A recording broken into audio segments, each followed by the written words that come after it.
Well, it's Friday Roundup time. I thought we'd do something a little bit different this week. We're in the workshop and the car in front of us is pretty much the car that started Retroford. Now, I bought this back in 1999 from an old fella in Skegness. He bought it brand new, run it for 2-3 years, took the engine out, had plans to do work on the engine. That never happened. It was laid up and I went and bought it. And the plan was to put a Pinto in it. And this is way before Retroford ever happened. So I purchased a Pinto and I even mocked it up in the car. And then a good friend of mine, Tony, said he was building a kit car and he got a Zetec engine. I wasn't particularly familiar with what a Zetec engine was, but he said he wanted £50 for it. It was an 1800 silver top. Did I want it? And I thought, do you know what? I see that as a bit of a challenge to see whether I can put a Zetec in an Escort. And at the time, nobody had really put a Zetec in an Escort. So that's what I set about doing. And from the outset, it was only ever for my own personal use. It was never to be a business. So what I did was everything was manufactured from a standpoint that I'd got to make a one-off. It didn't have to be repeatable. So some of the things on this car have changed over the years. It's now got a 2-litre silver top in it, and it did have a stainless steel fabricated water manifold on it that was all one piece. The engine mounts, as you can see, are chassis mounted, but not in the way you would normally see them on a World Cup type bush. They're on a 50mm rubber. So the first thing I did was get the engine mounted in the car, put a Type 9 on the back of it, and then realised that we were going to have some problems with the back of the engine colliding with the bulkhead. So I made a sort of pocket at the back there to lift the back of the gearbox up, and everything was very much one-off. The sump was a 1800 Escort sump, an aluminium one that I cut and welded up to make it fit. The radiator was out of a Mark V Cortina and I modified the hoses on it. Throttle bodies weren't really a thing back then, so I put it on a set of 45 Webers, made an alternator kit for it. Everything was sort of one-off. And the company I was working for at the time, I was making production run faster in a food factory. And I'd managed to get production up enough that they didn't really need me there anymore, so they made me redundant.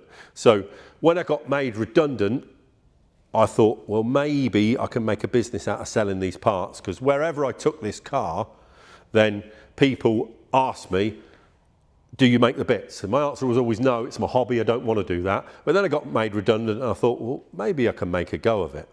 So that's how Retroford started. And there is a magazine on the roof here from 2002, I believe it is. Let me check. Yeah, 2002, where it was in a magazine feature with Classic Ford magazine. That's the cover there, look. And there we have it, look. There's a few things different on it. Oh, there's a stainless steel water manifold, look. And also a picture of me looking a bit more youthful. So that's pretty much how Retroford started. A bit of a story with that magazine feature. The night before the feature, I'd gone out for a little drive in it, come up to a roundabout, and the oil light came on and the thing seized up solid. And I'd got a magazine feature to do the next day.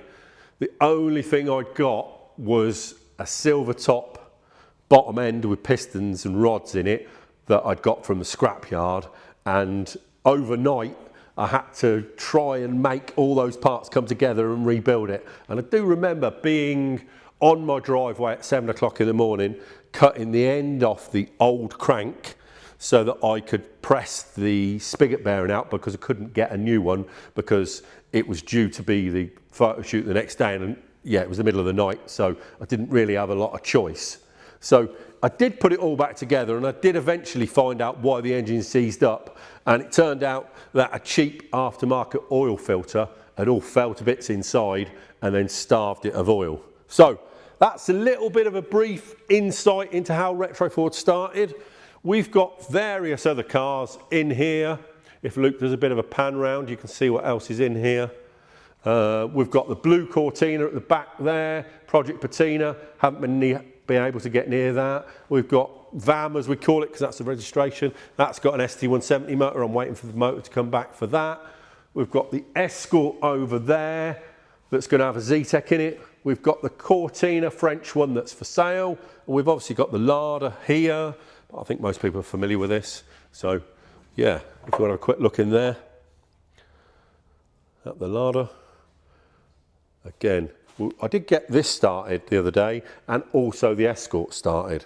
So yeah, we are going to do a sort of long format YouTube video at some point with either all the cars, or if anybody's got a particular car they're interested in, then stick it in the comments and we'll do a bit of a, maybe not a Friday Roundup video, but probably a sort of more long format, half an hour type video on that car. So that's it for this week. Hope everybody has a great weekend.